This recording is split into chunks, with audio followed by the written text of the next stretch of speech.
Let's talk about desperation triangulation. So you know your friend's husband, who is someone that your narcissistic partner admires, is someone your narcissistic partner listens to, and also sometimes feels competitive and jealous with. And you figure out, though, that if your friend's husband suggests something to your partner, but your partner thinks it's a great idea, but if you were to suggest the same thing, your partner would dismiss it or say it's a bad idea. So maybe you need your partner to get on board with something, whatever it is, big or small. So you try and figure out a way through your friend to suggest to her husband that he should suggest it to your partner, because that's the only way you could get your partner to agree to it or to even think it's possibly a good idea. You can substitute the players any way you want. Maybe you go through a mother-in-law or a partner's sibling or something like that. I know one narcissistic relationship where the wife will often tell the neighbor, who also happens to be a general contractor, that she needs something fixed around the house. And then the neighbor will be the one to suggest it to that woman's husband, because that's the only way it's going to get done. This happens in families, in intimate relationships, in workplaces, anywhere that there are narcissistic people, and people in those relationships need to get things done.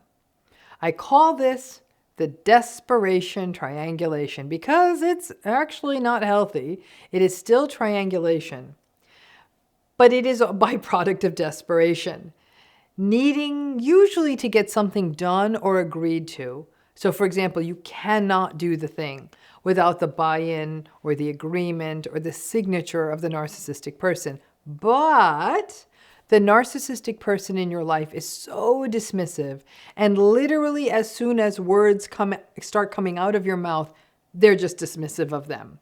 Now, some folks try something a little different. Instead of the desperation triangulation, they try suggesting the opposite of what they want. So they'd say, "Oh, I would hate it if we changed the color of the dining room," in hopes that the narcissistic person would then want to change the color of the dining room just to do the opposite. That's a bit of a long shot, frankly. But that doesn't work as well. A lot of stars have to line up for that one. Listen, narcissistic people may be selfish, but they're actually acutely aware of interpersonal manipulations, maybe because they are so good at them. So you can only be so transparent about this. The desperation triangulation requires a few ingredients that not everyone has. First, it requires someone that the narcissistic person will actually listen to. Now, that could be anything from one of their friends, a family member, a trusted and admired associate or neighbor. In that case, I told you, a person who has a knowledge base about something that they respect, that kind of thing. Second, it requires that you have some kind of in with that third person that the narcissistic person listens to. That may not always be the case, because unfortunately, in many cases, the narcissistic person may have, if not fully poisoned, definitely sullied other people's opinion of you, especially people that they admire. So you may or may not always have that direct in with a third party. Third, it also requires that there's some buy-in to your idea. So for that third person to suggest this thing, whatever it is, it would be plausible for them to suggest it to the narcissistic person. Because if the third person thinks it's not a good idea, that friend or whomever, even if it is a good idea, then that's not going to happen. The desperation triangulation is not an uncommon play in a narcissistic relationship. Think about it. It's you saying to one of the narcissistic person's friends, like, "Hey, can you just talk to them? See if they would be open to taking a vacation to that place instead of that place. Or can you talk to them to find out where they stand on getting a newer car?" So you're sort of using this person as a sort of go-between messenger that the narcissistic person is willing to listen to, because the narcissistic person in many relationships may have developed such contempt for you or devaluation of you or just simply views you as stupid that they simply don't listen to you. Now, in some cases, the desperation triangulation may be a two-step process where you have to convince the third person, that third party, of the goodness of your idea so that they can then go and talk to the narcissistic person about it. So it's all actually just really exhausting. And the challenge with the desperation triangulation is that you will end up feeling icky about it, even though it is merely a survival behavior. But it still feels manipulative. And like all triangulation, it is not particularly healthy. And that can lead to that sense of, oh, maybe I'm just as bad as them. Or, well, narcissistic or manipulative people triangulate. Well, I'm triangulating, so oh no, maybe I'm narcissistic too.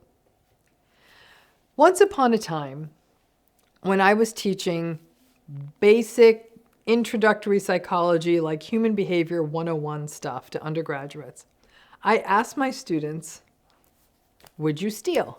And almost all of them said no. And then I asked, what if you were hungry, or your child or someone counting on you was hungry and you had no money? Would you steal? Then more hands up. Now, these students were not thieves, but they would engage in theft under circumstances of survival. I would too. Again, I'm not a thief. Perhaps a philosopher would argue differently in my willingness to steal under the right conditions. But that is why people feel so bad about themselves in these relationships. Survival, while it is about resilience and courage, it can also mean that we behave in ways that are out of line with our values, our morals, and our true selves. Most of us may actually not be natural triangulators. In fact, we may be very direct and open and self-aware communicators, or be able to do that in our healthier relationships. And yet, in the narcissistic relationship, that doesn't work. So we will do things like the desperation triangulation to survive. Sometimes we do it to get basic needs met because there is no direct way to ask for the thing, or to ensure that something special can happen in a special way, or to avoid regret down the line for giving in on one more thing. Sure, we can look back someday and say, I know why I did it. But for a long time, a lot of survivors will feel a lot of shame, moral injury, guilt, and a general sense of ick. Like, ugh, look at me doing icky things just like the narcissistic person in your life. And that can actually hamper healing. I don't judge the desperation triangulation.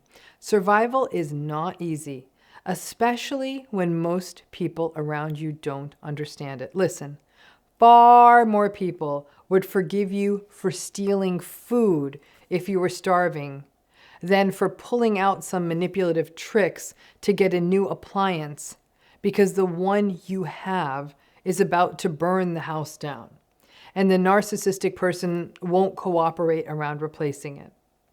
Some of this is because they may actually be able to communicate with, these other people may be actually able to communicate with the narcissistic person and may not have any empathy for your inability to do so. They'll put it on your lack of capacity rather than the narcissistic person not being cooperative. So does the desperation triangulation always work? No. Especially if the narcissistic person gets any sense at all that it is happening, because hell hath no fury than a narcissistic person who feels that they are being played. You also can't use it too often. Some people use it only in the most desperate circumstances, thus the name, desperation triangulation, to address, for example, a situation of safety or for a true north situation. For example, to get something for their kids that the narcissistic person won't agree to for selfish reasons. But if you keep doing it, it won't work. The desperation triangulation is a strategy that can only be used sparingly. And since you need so many ingredients, so many moving parts to line up to make it work, it's not a strategy that is available to everyone. As with all survival habits in a narcissistic relationship, we have to be aware of what they are about. And sadly, when we are in survival mode, our level of awareness slips a bit. The reason awareness is so key is so these patterns don't seep into our healthy relationships. And so we don't lose our muscle for communicating or clearly or directly with people where we can do that. Sadly, now if you grew up with a narcissistic parent, sometimes this muscle doesn't get to develop at all. That doesn't mean it can't develop, it can. But just like anything we learn in adulthood for the first time, it takes a little longer and it's a little clunkier. But if you are becoming more isolated as a result of the narcissistic relationship, it's easy to see how you can lose or never get to develop those skills and fall into some of these tactics like desperation triangulation in a more regular way. Can we unlearn these bad habits, like the desperation triangulation? Absolutely, yes. Many people will say, I developed terrible relationship behaviors by being in a narcissistic relationship. I started lying more to avoid arguments. I became more shady and secretive so I could see friends. I triangulated. And you may have had to unlearn those patterns. And unlearning them in part happens as we develop trust in new relationships, which is not easy to do, but we can do it. We may sadly even get burned and do the survival stuff like the desperation triangulation in our healthy relationships and get called out on it. It isn't easy to deprogram from a narcissistic relationship.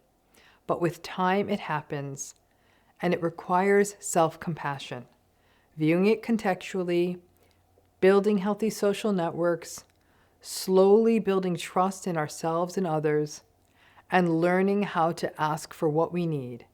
And it can be like trying to learn to ride a bike for the first time.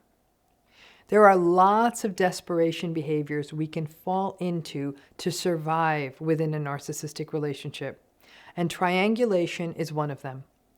Just pay attention, see the context, but remain aware. Healing isn't just growth.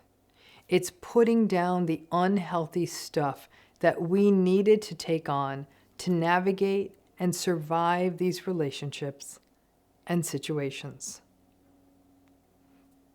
Try to avoid those triangulations, but if they happen, I get it. Thanks again.